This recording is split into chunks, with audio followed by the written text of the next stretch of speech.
चलिए देख लेते हैं आज का वीडियो। देखिए ये हमारा है ज्योग्राफी का और एनसीईआरटी की सीरीज चल रही है क्लास 6 का। ये है पार्ट 4, ये लास्ट पार्ट है। इसमें हम चैप्टर 7 और चैप्टर 8 कवर करेंगे।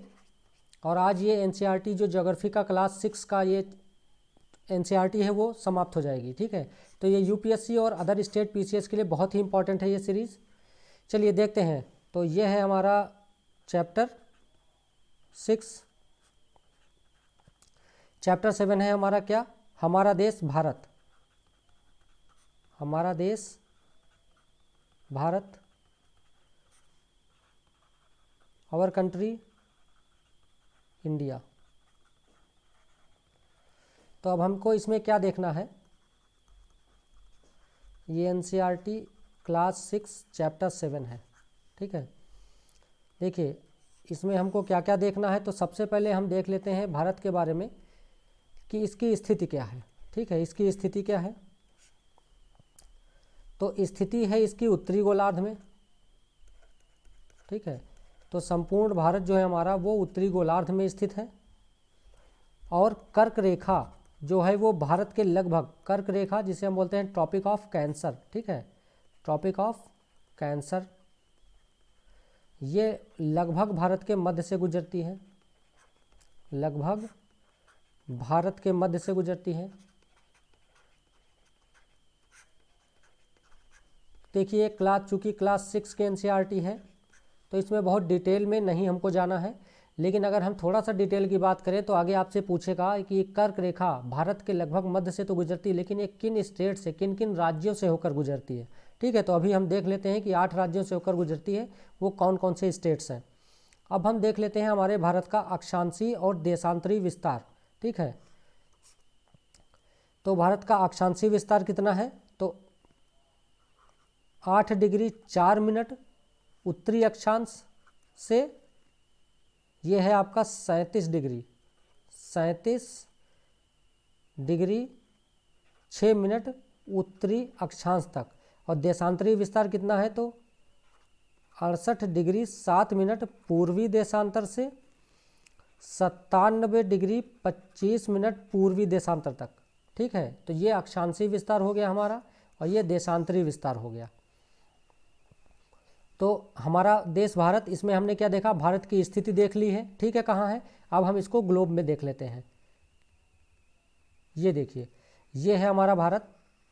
अब हमने क्या कहा है कि ये उत्तरी गोलार्ध में है, तो देखिए ये है 0 डिग्री इक्वेटर, ये इक्वेटर की लाइन है। ठीक है, ये पूरी इक्वेटर की लाइन है 0 डिग्री। तो ये इसके ऊपर क्या है, ये उत्तरी गोलार्ध है, नॉर्दर्न हेमीस्फेयर, और ये साउदर्न हेमीस्फेयर। तो उत्तरी गोलार्ध में, और ये 0 डिग्री है जिसे हम बोलते हैं प्राइम मेरिडियन। ठीक है, प्रमुख याम्योत्तर रेखा है। और ये है हमारा पूर्वी देशांतर पूरा, और ये है हमारा पश्चिमी देशांतर। तो भारत कहाँ पे है, पूरा पूर्वी देशांतर में है और पूरा उत्तरी गोलार्ध में है। तभी हमने यहाँ पे देखा है कि ये देखिए पूरा पूर्वी देशांतर की बात ही कर रहे हैं, कहीं पश्चिमी नहीं है, पूर्वी देशांतर में है, पूरा उत्तरी गोलार्ध में है। ठीक है, अब देख लेते हैं कि भारत की जो डेट लाइन है, समय लाइन, समय रेखा, वो कहाँ से गुजर रही है, तो वो इलाहाबाद के नैनी से गुजर रही है। ये देखिए ये भारत का विस्तार है। ठीक है, अक्षांशीय और देशांतरीय। अक्षांशीय विस्तार कहाँ, देखिए 8 डिग्री 4 मिनट उत्तरी अक्षांश से, ये ऊपर देखिए 37 डिग्री 6 मिनट जम्मू कश्मीर के पास उत्तरी अक्षांश तक। और इधर गुजरात के पास है 68 डिग्री 7 मिनट पूर्वी देशांतर से, अरुणाचल प्रदेश के पास है 97 डिग्री 25 मिनट पूर्वी देशांतर। ठीक है, तो सबसे जो पश्चिमी सिरा है भारत का वो गुजरात के पास है, और सबसे पूर्वी सिरा है वो है अरुणाचल प्रदेश, सबसे उत्तरी जम्मू कश्मीर, सबसे दक्षिणी यहाँ पे है कन्याकुमारी। ठीक है, अब हम बात करते हैं इसकी कितनी डिस्टेंस है पूर्व पश्चिम में, तो 2933 किलोमीटर है। और उत्तर दक्षिण की बात करें 3214 किलोमीटर है। ये है भारत का 82.5 डिग्री, ये स्टैंडर्ड मेरिडियन है जहाँ से हम टाइम निकालते हैं। ठीक है, तो भारत का टाइम कहाँ है, यहीं पे है। ये स्टैंडर्ड मेरिडियन कहाँ पे है, 82.5 डिग्री है। ये इलाहाबाद के नैनी से आती है। ये क्वेश्चन एग्जाम में पूछा जा चुका है कि ये कहाँ से गुजरती है, ऑप्शन में नैनी दिया रहेगा, आपको टिक कर देना है। और ये हमारे भारत की स्थिति कहाँ पे है, तो देखिए इसके पूरब में क्या है, बंगाल की खाड़ी है, इसके पश्चिम में अरब सागर है, इसके उत्तर में महान हिमालय है, और इसके दक्षिण में यहाँ पे हिंद महासागर है। तो भारत के चारों ओर की लोकेशन हमने देख ली। पूरब में बंगाल की खाड़ी, पश्चिम में अरब सागर, उत्तर में महान हिमालय और दक्षिण में हिंद महासागर। ठीक है, हमने देख लिया विस्तार इसका कितना है। अब इसके पड़ोसी देश देख लेते हैं। अब देख लेते हैं इसके पड़ोसी देश। इसका एक ओवरव्यू लेना है हमको, बाकी डिटेल स्टडी आगे के चैप्टर्स में करेंगे हम। पड़ोसी देश देख लेते हैं। देखिए ये है भारत, ये है पड़ोसी देश इसके। तो एक है ये पाकिस्तान, ये अफ़गानिस्तान से थोड़ी सी हमारी सीमा लगती है जम्मू कश्मीर के पास। ये नेपाल है पड़ोसी देश, ये भूटान है, बांग्लादेश, म्यांमार और श्रीलंका। तो ये हमारे सारे पड़ोसी देश हैं। अब इसी में हम देख लेते हैं द्वीप समूह। तो देखिए अंडमान निकोबार ये द्वीप समूह हो गया, और लक्षद्वीप ये द्वीप समूह हो गया। ठीक है, मालदीव भी द्वीप समूह है, लेकिन चूंकि ये भारत की बात कर रहे हैं तो लक्षद्वीप और अंडमान निकोबार की बात करेंगे। द्वीप समूह क्या होता है, द्वीप क्या होता है। ठीक है, कोई द्वीप है, वो द्वीप क्या होता है, तो जो ऐसा स्थलखंड जो चारों ओर से जल से घिरा हो उसे हम द्वीप बोलते हैं। प्रायद्वीप जैसे भारत है, 3 ओर से जल से घिरा हो और 1 ओर से स्थल लगा हुआ हो, तो उससे हम क्या बोलेंगे, ऐसी संरचना को प्रायद्वीप बोलते हैं। और जो चारों ओर से जल से घिरी संरचना होती है उसे हम बोलते हैं द्वीप। तो अंडमान निकोबार क्या है, चारों ओर से जल से घिरा, द्वीप बोलते हैं। और लक्षद्वीप ये भी चारों ओर से जल से घिरा हुआ है। अब देख लेते हैं भारत का राजनीतिक और प्रशासनिक विभाजन। पड़ोसी देश हमने देख लिया। अब आगे के क्लासेस में इसकी डीप स्टडी में क्या होगा कि पड़ोसी देश जो हैं वो भारत के किन किन राज्यों से लगते हैं। जैसे पाकिस्तान की सीमा भारत के कितने स्टेट से लगती है, या कौन कौन से स्टेट हैं। नेपाल की सीमा भारत के कितने स्टेट से लगती है, या बांग्लादेश की सीमा भारत के कितने राज्यों से लगती है। तो ये नेक्स्ट क्लास में 7th या 8th NCERT में जब होगा तो हमको जरूर पढ़ाएंगे, वैसे भी पढ़ाएंगे जरूर। चलिए देख लेते हैं राजनीतिक और प्रशासनिक विभाजन। ठीक है, राजनीतिक और प्रशासनिक विभाजन भारत का। तो भारत एक बड़ा देश है,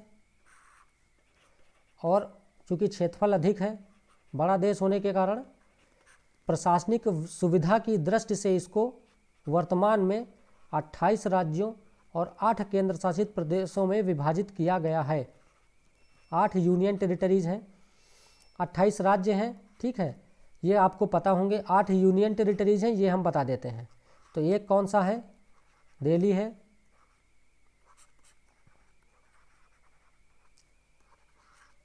चंडीगढ़,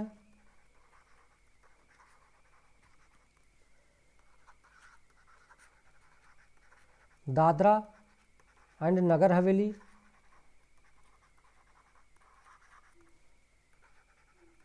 दमन एंड दीव। तो पहले दादरा नगर हवेली, दमन एंड दीव अलग अलग थे। ठीक है, अलग अलग यूनियन टेरिटरीज थे, लेकिन अब इनको एक में कर दिया गया है।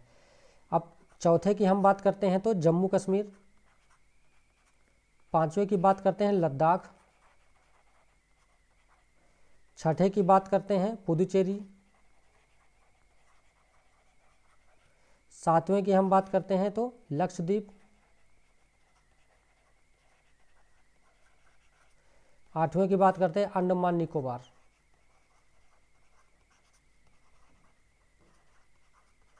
तो ये हमारे 8 हो गए यूनियन टेरिटरीज। ठीक है, वर्तमान में 28 राज्य हैं और 8 संघ राज्य क्षेत्र हैं, यूनियन टेरिटरीज हैं। ये हो गया भारत का राजनीतिक और प्रशासनिक विभाजन। अब देख लेते हैं भौतिक विभाजन। ठीक है, सबसे इम्पॉर्टेंट है यही भौतिक विभाजन, सबसे अधिक क्वेश्चन भी यहीं से आते हैं। बाकी हमको देखना था क्या, द्वीप समूह। तो द्वीप समूह हम देख चुके हैं कि कौन कौन से हैं, लक्षद्वीप और अंडमान निकोबार। ठीक है, द्वीप क्या होते हैं ये भी देख चुके। तो भौतिक विभाजन आगे डिटेल में देखते हैं।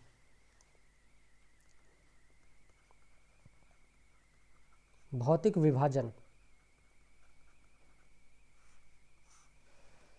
देखिए, भौतिक विभाजन में सबसे पहले हम इसको एक चित्र के माध्यम से, इसको मतलब मैप के माध्यम से समझ लेते हैं। देखिए ये है भारत का भौतिक विभाजन। ठीक है, भौतिक भारत भौतिक, ये उत्तर में वृहद हिमालय है इसके, और हिमालय को भी कई पार्ट में डिवाइड किया गया है उसके बनने के कालक्रम के अनुसार। जो सबसे पहले बना है ये हो गया हिमालय, वृहद हिमालय बोलते हैं इसको, या हिमाद्री बोलते हैं। दूसरा मध्य हिमालय बोलते हैं। तीसरा नवीनतम है शिवालिक हिमालय है। शिवालिक हिमालय के उत्तर में जिसको बोलते हैं उत्तर भारत का विशाल मैदान, जो सिंधु नदी, गंगा और ब्रह्मपुत्र नदी और इनकी सहायक नदियों के द्वारा जो जलोढ़ निक्षेप हैं उनके निक्षेपित करने से या डिपॉजिट करने से बनाया गया है। तो बहुत उपजाऊ क्षेत्र है, यहाँ पे कृषि होती है, यहाँ पे बहुत सारी नदियाँ हैं, पीने योग्य जल है, तो यहाँ पे जनसंख्या अधिक है। आप भी वहीं रहना चाहेंगे जहाँ पर सुविधाएं मिलती हैं, ठीक है। इसके जो भारत का ये उत्तर भारत का मैदान हो गया, ये इसके पश्चिम में भारतीय महामरुस्थल है, ये राजस्थान का पार्ट है, ठीक है। यहाँ पे मरुस्थल है, यहाँ क्या है तो शुष्क, गर्म और रेतीला एरिया है। ये वनस्पति की मात्रा बहुत कम है। उत्तर भारत के दक्षिण में ये है प्रायद्वीपीय पठार, जो एक त्रिभुजाकार है, ठीक है। ये उल्टा त्रिभुज की बात करते हैं, ये प्रायद्वीपीय पठार है भारत का। यहाँ पे विंध्य श्रेणी, हिमाचल श्रेणी और अरावली श्रेणियाँ हैं यहाँ पे। यहाँ विंध्याचल और सतपुड़ा श्रेणी के मध्य से देखिए नर्मदा और ताप्ती नदियाँ बहती हैं। ये नदियाँ हैं जो बहुत इंपॉर्टेंट हैं, जो अरब सागर में गिरती हैं। ज़्यादातर नदियाँ भारत की पूर्वी घाट से बहते हुए और ये बंगाल की खाड़ी में गिरती हैं, पर दो मुख्य नदियाँ हैं नर्मदा और ताप्ती, जो अरब सागर में गिरती हैं। ये वो रिफ्ट वैली से होकर बहती हुई अरब सागर में जाकर गिरती हैं। आकृति इसकी त्रिभुजाकार है। उत्तर पश्चिम में अरावली पर्वत श्रृंखला, विंध्य हमने देख लिया, नर्मदा ताप्ती हो गए, ठीक है। पूरब में इसके पूर्वी घाट पर्वत है यहाँ पे, और पश्चिम में पश्चिमी घाट पर्वत है। पश्चिमी घाट पर्वत जो है वो लगातार है, कहीं बीच में विभाजन नहीं है, जबकि पूर्वी घाट पर्वत जो है वो टूटा हुआ है, बीच बीच में गैप है इसके, ठीक है। पर्वत श्रृंखला है, बीच बीच में गैप है। पश्चिमी घाट पर्वत को ही हम बोलते हैं सह्याद्री। तो ये भारत का क्या है, भौतिक विभाजन है।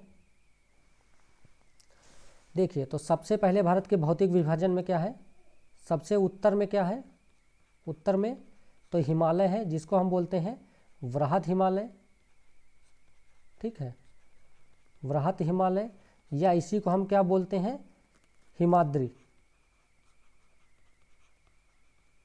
इसके दक्षिण में क्या है, मध्य हिमालय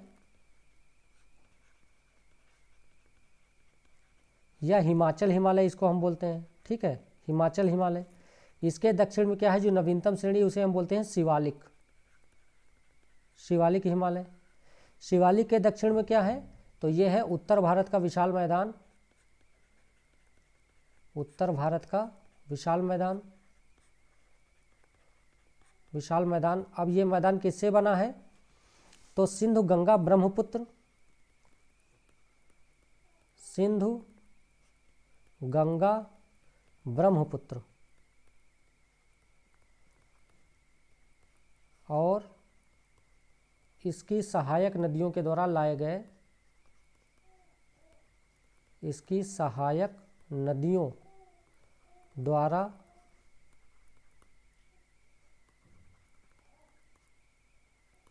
लाए गए निक्षेप से, जलोढ़ निक्षेप, ठीक है।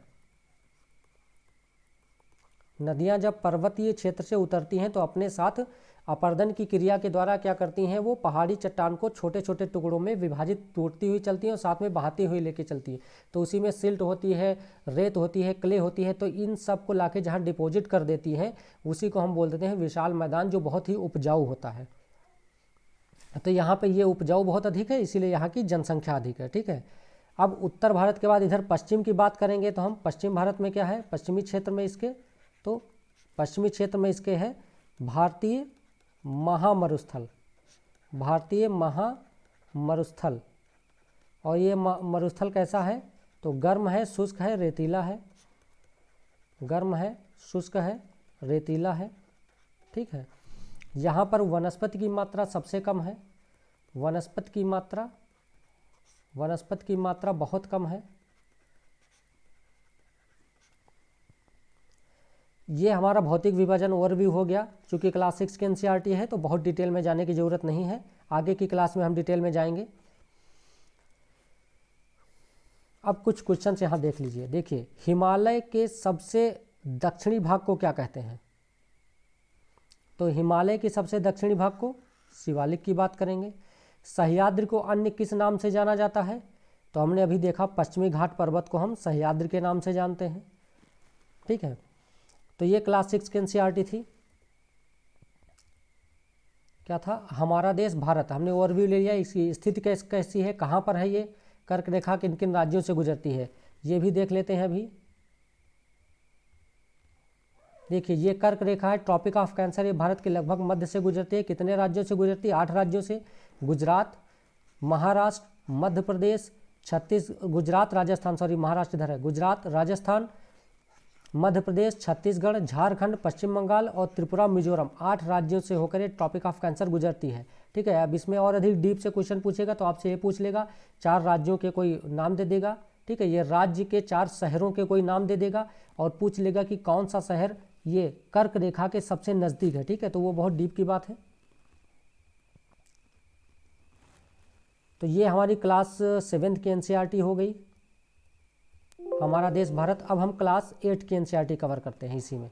ठीक है, क्लास 8 की एनसीईआरटी क्या है, तो भारत, क्लास 6 एनसीईआरटी चैप्टर 8 की बात कर रहे हैं। भारत, जलवायु, वनस्पति तथा वन्य प्राणी, जलवायु, वनस्पति तथा वन्य प्राणी, India, climate, vegetation and wild life. ठीक है, अब देखिए इसमें हमको देखना है, मेन फोकस है हमारा जलवायु पे। ठीक है, जलवायु क्या होती है, तो इसके पहले जलवायु समझने के लिए हमको पहले समझना होगा मौसम क्या होता है, वेदर क्या होता है। मौसम क्या है, ठीक है, क्या है वेदर, वेदर क्या होता है। तो देखिए मौसम क्या है, तो वायुमंडल में दिन प्रतिदिन जो परिवर्तन होता है, क्या है, तो वायुमंडल में दिन प्रतिदिन, जैसे बोलते नहीं आज मौसम बहुत गर्म है, आज मौसम बहुत ठंडा है, तो वायुमंडल में दिन प्रतिदिन में जो परिवर्तन होता है, दिन प्रतिदिन होने वाला परिवर्तन, होने वाला परिवर्तन, ये क्या कहलाता है, ये कहलाता है मौसम। ठीक है, ये किस पे डिपेंड करता है, तो तापमान पे डिपेंड करेगा, वर्षा पे, सोलर रेडिएशन, सूर्य विकिरण पे, इन सब चीज़ों पे। ठीक है, तो इन सब चीज़ों पे डिपेंड करता है मौसम। तो मौसम क्या है, तो दिन प्रतिदिन में परिवर्तन, वायुमंडल में जो दिन प्रतिदिन परिवर्तन होता है उसे मौसम कहते हैं। जैसे मौसम गर्म है या ठंडा है। अब हम बात करते हैं जलवायु क्या है, तो किसी स्थान पर अनेक वर्षों में मापी गई मौसम की दशा,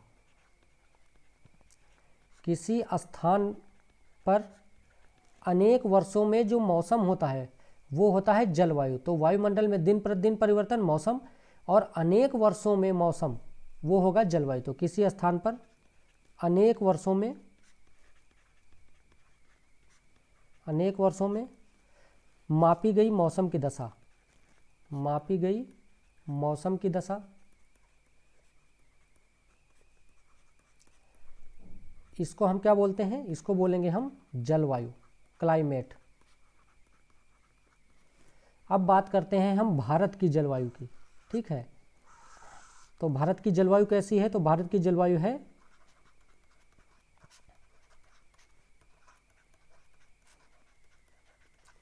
मानसूनी। ठीक है, मानसूनी जलवायु है। भारत की स्थिति कहाँ पे है देख लेते हैं। हमने देखा अभी पहले, तो भारत की स्थिति जो है वो उष्णकटिबंध में है। ठीक है, जलवायु के हिसाब से देख रहे हैं तो उष्णकटिबंध की बात करेंगे, उष्णकटिबंध में है। और उष्णकटिबंध में अधिकतर वर्षा यहाँ पे किससे प्राप्त होती है, अधिकतर वर्षा जो है वो प्राप्त होती है मानसूनी पवन से, मानसूनी पवन से प्राप्त होती है। तो भारत की स्थिति उष्णकटिबंध में है और उष्णकटिबंध में अधिकतर वर्षा मानसूनी पवन से प्राप्त होती है, इस वजह से भारत की जलवायु मानसूनी जलवायु है। अब ये किस पे, जैसे मौसम क्या है किस पे डिपेंड करता है, तापमान, वर्षा, सूर्य विकिरण। इसी प्रकार से जलवायु किस पे डिपेंड करेगा, तो ये भी आपका डिपेंड करेगा ऊंचाई पर। किसी स्थान की जलवायु किस चीज़ों पे डिपेंड करती है, कारक पे, तो ऊंचाई हो गई, उसकी समुद्र से दूरी क्या हो गई, समुद्र से दूरी, और उसकी उच्चावच, इन सब कारकों पर जलवायु निर्भर करती है। ठीक है, तो मौसम हमने देख लिया, जलवायु हमने देख लिया। किसी स्थान पर अनेक वर्षों में मापी गई मौसम की दशा जलवायु हो गई। अब हम देख लेते हैं भारत में मौसम के प्रकार। ठीक है, तो भारत में मौसम के प्रकार, कितने प्रकार का मौसम होता है भारत में।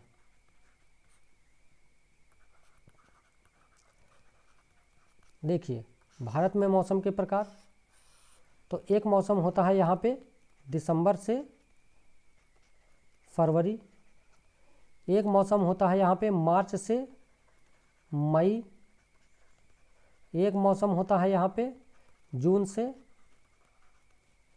टू सितंबर, और एक मौसम होता है यहाँ पे अक्टूबर नवंबर। ठीक है, अक्टूबर एंड नवंबर। जो दिसंबर से फरवरी में जो भारत का मौसम होता है वो होता है सर्दी का मौसम, विंटर बोलते हैं। ठीक है, सर्दी का मौसम। अब सर्दी क्यों पड़ती है इस समय दिसंबर से फरवरी में? तो कल हमने आपको एक मैप बताया था। ठीक है, ये हो गया हमारा सूर्य, सन, ये पृथ्वी चारों ओर घूम रही थी। पिछले वीडियो में हमने इसको कवर किया है। पृथ्वी सूर्य के चारों ओर ऐसे ऐसे घूम रही है। ठीक है, परिक्रमण होता है, पृथ्वी परिक्रमा करती है सूर्य की। ये है सन, ये है अर्थ है ये। तो जो पृथ्वी है वो सूर्य के चारों ओर परिक्रमा करती है। ठीक है, अब बात करते हैं, ये है हमारा जून की कंडीशन थी। तो जून की कंडीशन में क्या था कि सूर्य की किरणें कर्क रेखा पे लंबवत पड़ती, और हम लोग कर्क रेखा वाले हैं तो हमारे यहाँ जून वाले क्षेत्र समय में गर्मी पड़ती है। अब इस समय दिसंबर चल रहा है, दिसंबर जनवरी, तो सूर्य की किरणें मकर रेखा पे लंबवत पड़ेंगी, यानी कि पूरे भारत के दक्षिण भाग में, पूरी पृथ्वी के दक्षिण भाग में। तो जब दक्षिण भाग में ये सूर्य की किरणें लंबवत पड़ेंगी तो हमारे तरफ कर्क रेखा पर जिधर हम लोग इधर तिरछी पड़ेंगी। तो सर्दी क्यों पड़ती है? क्योंकि सूर्य की विकिरण जो है, सूर्य की जो किरणें हैं, सूर्य की किरणें इस समय तिरछी पड़ रही हैं उत्तरी गोलार्ध में या भारत में। सूर्य की किरणें भारत में इस समय तिरछी पड़ रही हैं। तो जब सूर्य की किरणें तिरछी पड़ेंगी तो तापमान कम प्राप्त होगा। जब तापमान कम प्राप्त होगा तो क्या होगा? ठंड बढ़ेगी। ठीक है, मार्च से मई की बात करेंगे तो ये गर्मी का मौसम है, ये गर्मी का मौसम है, विंटर का सीजन है। इसमें सूर्य की किरणें, इसमें क्या होता है तो सूर्य की सीधी किरणें प्राप्त होती हैं। जब सूर्य की सीधी किरणें प्राप्त होंगी, गर्मी की बात हो रही है ना जून की, क्या मार्च से मई, तो मार्च से मई में क्या होता है, सूर्य की किरणें विषुवत रेखा से कर्क रेखा की ओर आती हैं, तो क्या होगा? गर्मी होगी, ये गर्मी का सीजन होगा। तो सूर्य की किरणें सीधी पड़ेंगी, पृथ्वी पर गर्मी होगी, और गर्मी पड़ेगी तो इस समय दिन के समय क्या होगा? दिन के समय मार्च से मई के महीने में दिन के समय